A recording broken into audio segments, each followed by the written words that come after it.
हर हर महादेव, जय भोलेनाथ। दोस्तों आइए जानते हैं कुछ बहुत ही महत्वपूर्ण बातों के बारे में, बहुत ही महत्वपूर्ण उपायों के बारे में, जानकारियों के बारे में। पूज्य गुरुदेव के श्रीमुख से उन्हीं की कथा के दौरान जब वो बता रहे थे, तो कुछ अंश को मैं यहाँ प्रस्तुत कर रही हूँ। तो चलिए सुनते हैं उन्हीं के श्रीमुख से बहुत ही महत्वपूर्ण जानकारी। तो एक लोटा पानी एक कलश में जल भर कर रख लीजिए और रात भर उसको रखे रहने दो। नवरात्र चल रहा है, उस कलश को रात भर रखकर सुबह सुबह उस कलश में एक बेलपत्र डालकर उस जल को नीम के पेड़ के नीचे 11 आम के जो पत्ते जिस डाली में लगे होते हैं, वो डाली कोमल सी डाली 11 टुकड़े महाराज एक कच्चे सूत से लपेट कर 11 बार उसका भाग जब उसको लपेट लोगे इस तरह से इकट्ठा करके, आगे का जो भाग है 11 बार कच्चा सूत लपेटने के बाद जो भाग पीछे का आगे का कोई भी हो उसको शहद में डुबा कर शिव जी को समर्पित कर दो। किस जगह पर रखना है? अशोक सुंदरी वाली जगह। अशोक सुंदरी की जगह जानते हो आप लोग, पहले भी आपको बताया है, आज फिर आपको वर्णन कर दें। जैसे ये गोल जलाधारी है, ये शिवलिंग रखा है, ये दो जहां से पानी बह रहा है बाबा के चरणारविंद, राइट में श्री गणेश जी का स्थान, लेफ्ट में कार्तिकेय का स्थान, बीच में अशोक सुंदरी की जगह। शंकर भगवान की 6 लड़कियां हैं। भगवान शंकर के 13 बच्चे, 13 बच्चों में से 6 लड़कियां, उस 6 लड़कियों में से एक लड़की का स्थान, भगवान शंकर की एक बेटी का स्थान, अशोक सुंदरी का स्थान सामने है। पद्म पुराण में स्पष्ट किया यह स्थान अशोक सुंदरी का।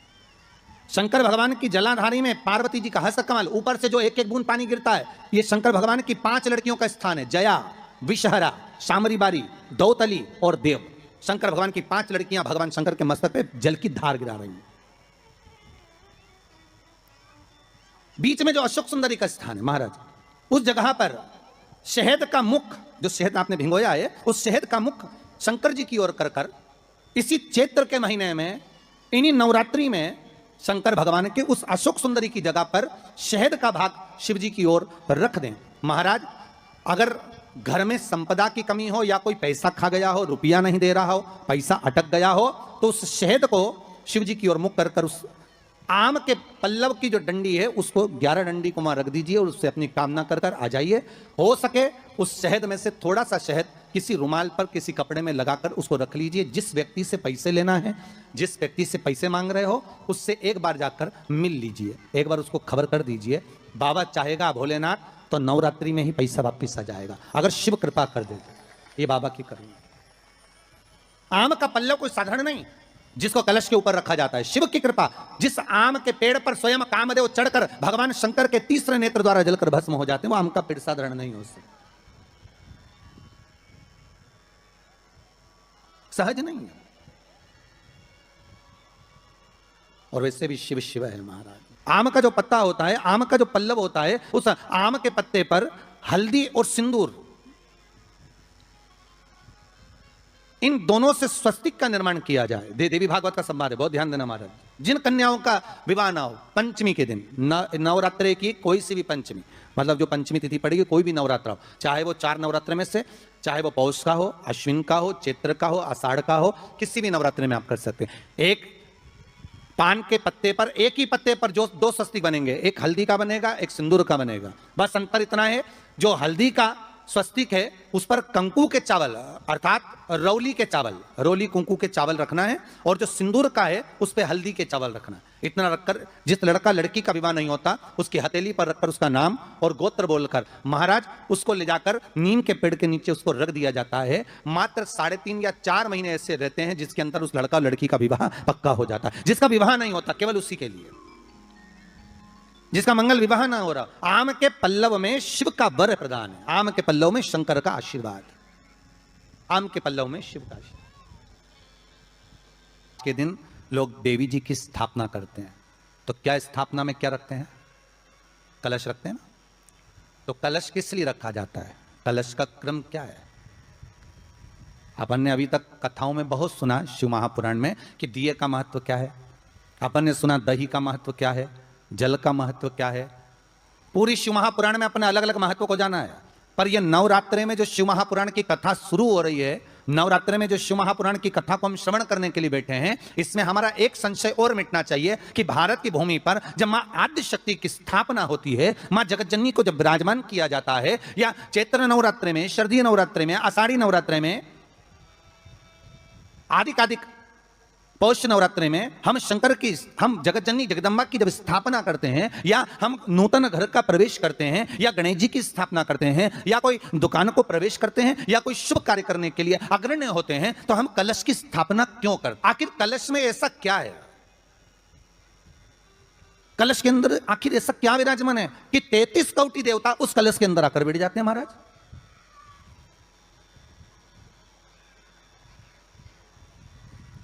आप कोई यज्ञ करने जा रहे हो, आप कोई पोथी पुराण करने जा रहे हो, आप कोई अच्छा कार्य करने जा रहे हो, तो ब्राह्मण देवता कह देते कलश की स्थापना होगी, कलश की शोभा यात्रा निकलेगी, कलश यात्रा निकलेगी, कलश विराजमान होगा।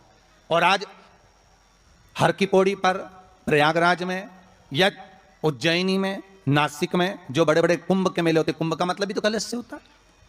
उसकी महत्वता क्यों है? उस कुंभ की, उस घड़े की महत्वता कहां से प्रकट हो गई?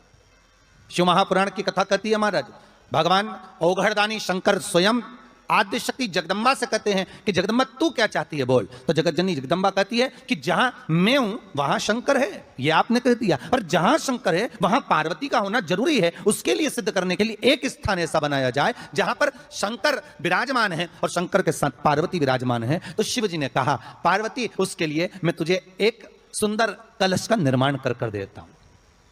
कितना सुंदर लिखा है देवी भागवत के अंदर कि जहां कलश की स्थापना होती है उस जगह पर किसी देवताओं को बुलाने की जरूरत नहीं होती। 33 कोटि देवता उस जगह पर स्वतः विराजमान हो जाते हैं। स्वयं 33 कोटि देवता स्वयं वहां विराजमान। और कितनी महत्वता कलश की महाराज।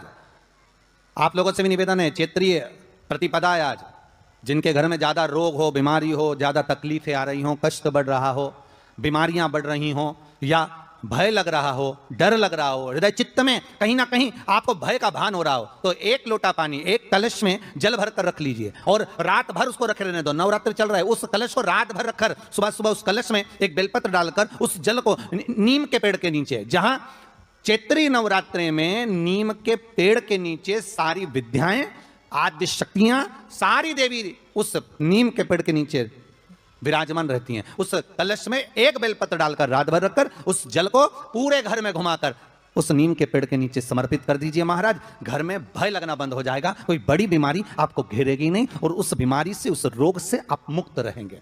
उस बीमारी से, उस रोग से आप मुक्त पाएंगे, वो बीमारी आपको घेर नहीं। कलश का इस संसार सागर से उबरने के लिए हम भगवान की कथा को अपने हृदय में, अपनी चित्तवृत्ति में, अपने मन में उतार लें।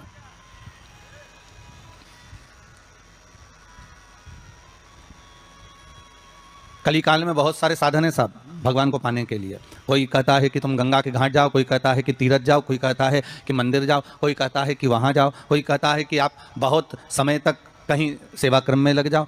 कली काल में बहुत सारे साधन बता दिए कि आप साधना भी कर सकते हो, आप तप भी कर सकते हो, आप घंटों तक नेत्र बंद कर भगवान को रिझा भी सकते हो। साधन बहुत बना दिए। पर शिव महापुराण कहते हैं, रामचरितमानस में तुलसीदास जी ने लिखा कि कलयुग केवल नाम आधार।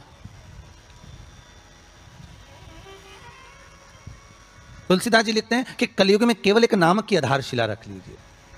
आप दूसरी आधारशिला में अगर डूब रहे हो, आप दूसरे भाव में डूब रहे हो कि भगवान मिलेगा, तो तुलसीदास जी कहते हैं केवल एक ही आधार बहुत भारी है कि कलयुग केवल नाम आधारा और सुमर सुमर नर उतरहि पारा। कलिकाल में एक नाम की आधारशिला हो और वो नाम परमात्मा का हो। जगत का नाम नहीं चाहिए हमें, संसार के नाम से हम नहीं तरने वाले हो। एक भगवान का नाम, एक राम नाम, एक कृष्ण नाम, एक शिव नाम, एक जगतजननी जगदम्बा का नाम, एक आद्य शक्ति का नाम अपने भीतर में हो।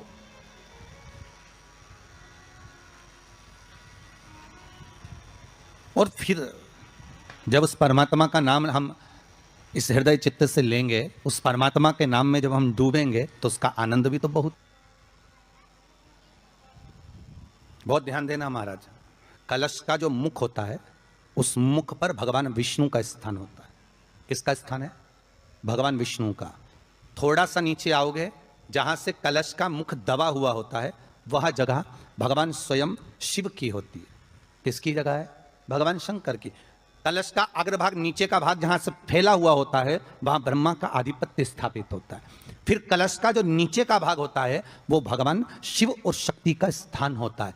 कलश के बाहरी भाग में, जहां पर बाहर का हिस्सा होता है, उस कलश के बाहरी भाग में 33 कोटि देवताओं को भगवान शंकर ने लाकर विराजमान किया होता है। महाराज भगवान शंकर 33 कोटि देवताओं को निमंत्रण देकर उस कलश में विराजमान कर दिया। आप स्वर्ग जाएंगे ना जाएंगे, इसका कोई गारंटी नहीं है। हम स्वर्ग जाएंगे ना जाएंगे, इसकी भी कोई गारंटी नहीं है, ठीक है। पर इतना विश्वास जरूर है कि आप अगर भगवान शंकर का अनुमोदन कर रहे हैं, आप शिव नाम की चर्चा कर रहे हैं, आप शंकर की कथा को श्रवण कर रहे हैं, आप शंकर की कथा में डूबे हुए हैं, आप आदिशक्ति के नवरात्रे में शंकर का अनुमोदन कर रहे हैं, आप शिव अर्चना कर रहे हैं, आप शंकर का नाम जाप कर रहे हैं, आप शंकर का स्मरण कर रहे हैं, तो यह पक्का है कि आप बैकुंठ जाएंगे ना जाएंगे, इसकी कोई गारंटी नहीं है। पर यह पक्का है कि आप अगर भगवान के नाम में डूबे रहे तो बैकुंठ अधिपति नारायण तुम्हारे पास जरूर आ जाएगा, यह पक्का है महाराज। आप जाएंगे ना जाएंगे उसके कोई बात नहीं है, पर भगवान स्वतः, नारायण स्वतः अपने पास आ जाए, इसका सुख है, इसका एक आनंद। तो हम दान कर रहे हैं, पुण्य कर रहे हैं, या हम कोई सत्कर्म कर रहे हैं, या हम कुछ भगवान के निमित्त हम ये सोच कर दे रहे हैं कि हम दान करेंगे तो ऐसा होगा, हमें स्वर्ग मिल जाएगा। नहीं नहीं, हमें स्वर्ग जाने की चाहत तो छोड़ देना चाहिए। कहा करऊ में बैकुंठ के जाए, मैं बैकुंठ जाकर करूंगा क्या? बैकुंठ की चाह इस मन को नहीं होना चाहिए। मन को तो यह चाह होना चाहिए कि मैं भगवान का इतना भजन कर लूं कि बैकुंठ का नाथ, बैकुंठ अधिपति स्वयं नारायण, कैलाश पर रहने वाले मेरे शंकर, द्वारका में रहने वाला मेरा कृष्ण, गौलोक में निवास करने वाला मेरा परमात्मा स्वतः दौड़कर मेरे पास आ जाए।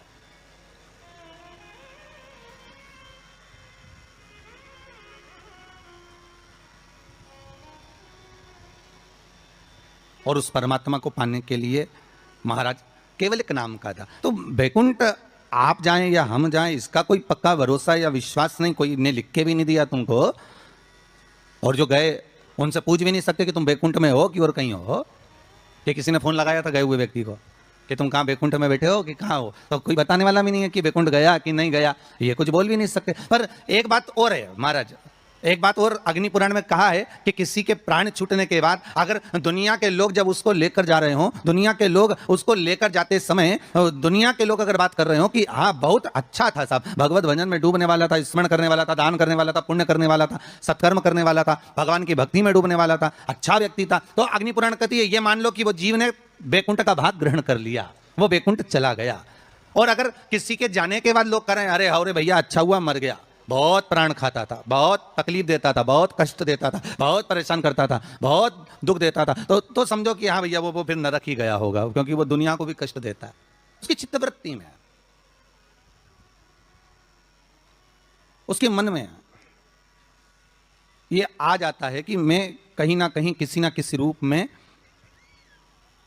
बैकुंठ जाना चाहता हूं। तो शिव महापुराण की कथा कर रही है, बैकुंठ का भाग तुम्हारे भाव में नहीं आना चाहिए कि हम बैकुंठ जाएंगे और हम बैकुंठ जाने का प्रयास करेंगे। नहीं नहीं, हमें बैकुंठ नहीं जाना, हमें बैकुंठ अधिपति नारायण को यहां बुलवाना है, हमें भगवान विष्णु को अपने हृदय में, अपनी चित्तवृत्ति में, अपने मन में आमंत्रित करना है। और जब भाव होगा महाराज, निर्मल जब भाव होगा, तो भगवान को मिलने में फिर देरी नहीं हो सकती महाराज। भगवान का चरित्र कह रहा है कि आपका हृदय जितना निर्मल होगा, आप निर्मल भाव से जितना भगवान की भक्ति को धारण करोगे, निर्मल भाव से आप जितना भगवान का भजन करोगे, निर्मल भाव से आप जितना भगवान को रिझाने का प्रयास करोगे, भगवान उतनी जल्दी प्राप्त हो जाए।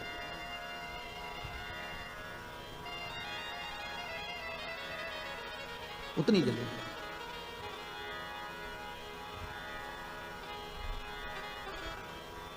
भाव कह रहा है महाराज कि ये जो भगवान ने जिभ्या हमको दी है, ये केवल इस कली काल से उबरने का एक साधन दिया। इस कली काल से उबरने का एक साधन, कली काल से निकलने का एक साध्य बनाया है।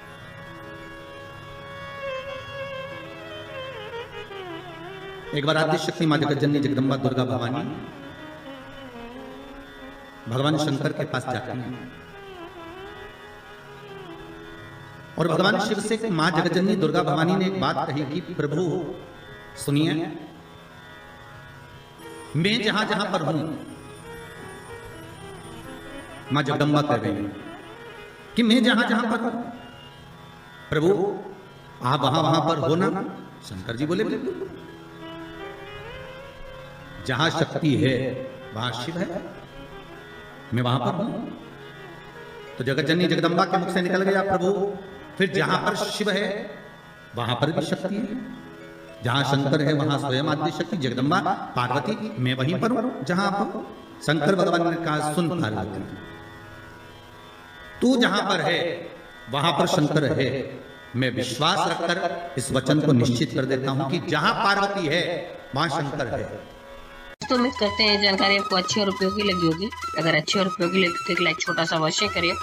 आप पहली बार मेरे चैनल पे आए तो मेरे चैनल को सब्सक्राइब करिए, बेल नोटिफिकेशन अवश्य दबाइए जिससे आने वाले वीडियो आपको समय से प्राप्त हो सके। दोस्तों कोई भी प्रश्न या सुझाव कमेंट बॉक्स में लिख सकते हैं। फिर मिलते हैं दोस्तों एक नई जानकारी के साथ नए वीडियो में। तब तक के लिए जय भोलेनाथ, हर हर महादेव, श्री शिवाय नमस्तुभ्यम। धन्यवाद दोस्तों।